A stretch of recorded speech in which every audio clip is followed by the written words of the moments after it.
All right, good morning. It's January 21st. Just got dropped off at Winding Stair Gap. It's like, I don't know, 8:30 in the morning. 34 degrees, raining, a little windy. Weather conditions suboptimal. Probably not going to be a lot of filming today. I don't know. Maybe it's supposed to clear up this afternoon. We'll see how she goes, but here we go. Swinging Lick Gap. The last time I hiked this section was with my sister. God rest her soul. I miss you, Lane. Alright, very few people film rainy days on the Appalachian Trail. I got a waterproof Merit case for my phone, so I could do it. So why not? Here's the Transylvania type conditions that the trail looks like today. Still at lower elevations. And I guess I could go over some equipment stuff real quick that I saw in the comments. If you're not a gear nerd, you might want to just skip this section, but my sleeping bag. So when my kids came up here with me, I kind of like sampled around a couple different bags to figure out which one was going to be a good fit for me. I had a Big Agnes Blackburn UL0 and a Hammock Gear wide 0 degree top quilt with pad straps. In the interest of brevity, I'll just say that the top quilt with the pad straps, I still had draft issues. So it woke me up every time I turned over or moved. I got a little draft hole and it would get cold. But if I stayed still, I was toasty warm. And that's how I knew a 0 degree bag was a good choice for me. And the Blackburn UL, I had a couple things. I mean, this is my personal experience, so don't sue me, Big Agnes. But what happened was the Big Agnes sleeping bag has a sleeve in the bottom of it, and there's no insulation, and that conforms to the pad that you're using. So I tried it with two different pads. I had a Thermarest X-Therm Max and a Thermarest X-Therm Long Wide. So I tried it with both those pads.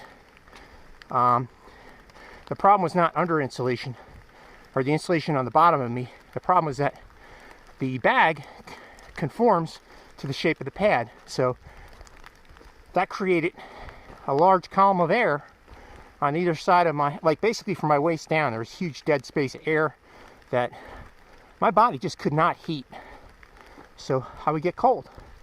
And then another issue was the draft collar on that Big Agnes was a joke. It was awful. I don't know who designed it, but it was bad. Bad draft collar. And then the third issue was that because the bag is attached to the pad, the face hole is facing up. No matter what you do, your face hole is facing up. So if you're like me and you flip to your side periodically in the night, well, you're going to be breathing into your bag because the face hole is going to be where your ear is. So you get condensation issues. So that's the three drawbacks of that bag. All three of which were resolved with that Nemo. That thing is well designed, very warm. I'm very happy with it. Okay, the next question came from Tampa Jimmy. How's the weather down there, Tampa? So he asked, what's a typical backpacker day look like as far as food? So for me, I'm kind of stuck on the 4 oatmeals for breakfast. If I was smart, I would probably switch over to Pop-Tarts or Honey Buns or, I don't know, toaster strudels. Something just ready to eat that didn't require cooking or water. But I don't know, I'm stuck on oatmeal. I dig it. And then for lunch, I generally just keep a whole bunch of snacks in my hip belt pouches. And I just eat throughout the course of the day. So, to really super simplify it, it could just be like 6 Cliff Bars. But it could be anything, right? So whatever you need to carry you through the day. Because I just, you know, I don't want to stop on a day like today and have to get out my cook kit, set that up, you know, use a bunch of water, cook, have to clean a cleanup situation, put everything away. It's a huge time burglar, and also, you know, it's too cold out to be stationary that long. Anyway, you could do peanut butter cups, mixed nuts, dried fruit, granola bars, really, you know, combos. I did some mustard pretzels the other day. They were great. The world's the limit on whatever you can fit in your hip pouch, but I'm usually looking for around about 1,000 calories to get me through the day. And then dinner, I'll do one of those dried potato flake pouches, the individual pouches, and that's not enough calories. I think they're only like 450 calories, so I'll generally mix in like 4 or 5 mozzarella cheese sticks, and some kind of meat, like either the chicken in a pouch, or dried fruit, dried meat leather, summer sausage, something, some kind of protein in there. And then for dessert, I'll do a Snicker bar. So that's eating on the trail, living large. Have a good one, Jimmy. Okay, up at elevation, the snow and ice is holding on. It's turned into basically slush. Here's the woods. So basically an Armageddon situation. Just the worst conditions imaginable. That's all I had to say. The worst conditions imaginable. So, and I'm wearing my Ultras. The good news is they get a little bit of traction in this slush, so I don't have to wear my micro spikes. That's always nice. I got the Darn Tough Mountaineering over the calf socks on, trying them out today, seeing if my feet do any better. And then summer weight hiking pants, lightweight merino wool t-shirt,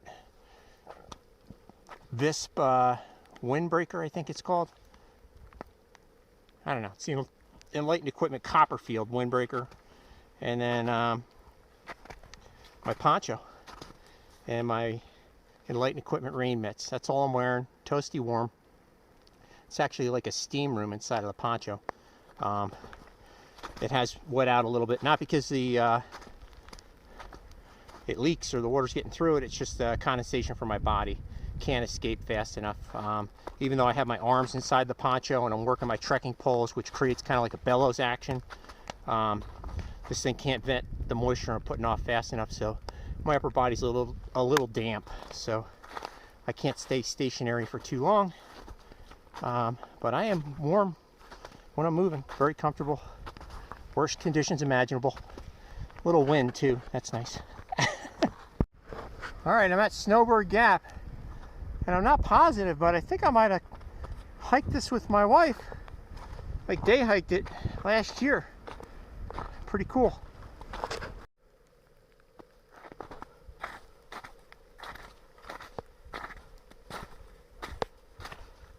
Man, trail conditions today are just awful. I mean, talking about 2 to 3 inches of slippery slush.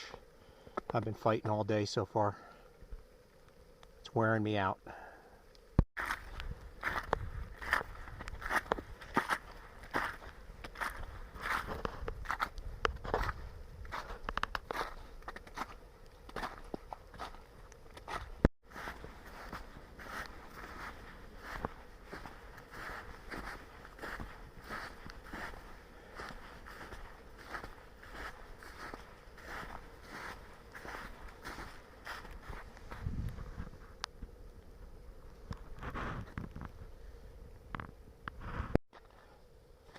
Nikki, check it out. Yeah, this is it. We were definitely here with the kids about a couple of years ago. We hiked whatever that other side of the mountain was, Sunshiny Mountain or whatever it was, and then we drove up to this side. And over here was a magnificent view, like hundreds of miles of mountaintops as far as the eye could see. Of course, we're not getting that today, but super nice to reminisce. Just brings back fond Christmas memories. And Liam, you can drive up here. Made it to the Wyabald shelter about 3:45. There's the privy. Here it's kind of raining, pitter-pattering out. About a 10-mile day. I feel good about that progress. I'll come back with a recap.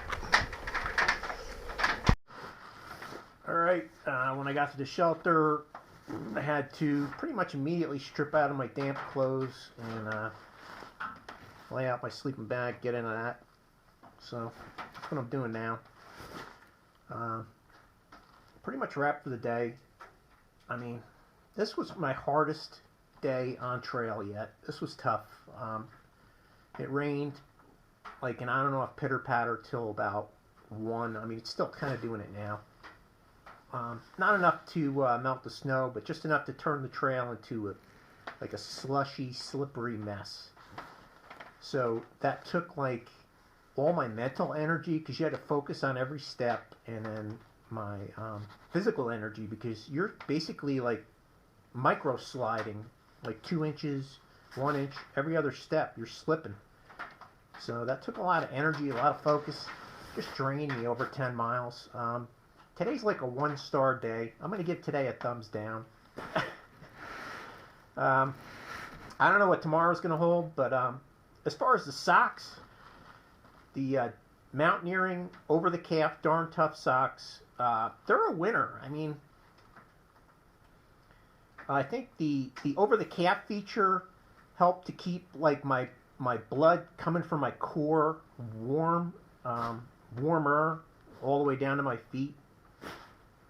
And it's the same deal. I mean, my feet are just in this state of suspended animation where they're cool and they're wet. They're not like cold, just surviving. Definitely not what I thought when people say, "Oh yeah, wool is warm when it's wet." It's different. It's really hard to describe. But I'll tell you right now, if I had cotton socks on, I would have been all kinds of frostbite, probably a double amputee right now. So the wool socks definitely work. The over the calf or the winter so far. And I think when my ultras wear out, I'll try out like an insulated waterproof shoe. Maybe, I don't know, we'll see. But that's where my day ended up. I'll check in tomorrow. I was able to get the Bush Buddy going. That was an act of God.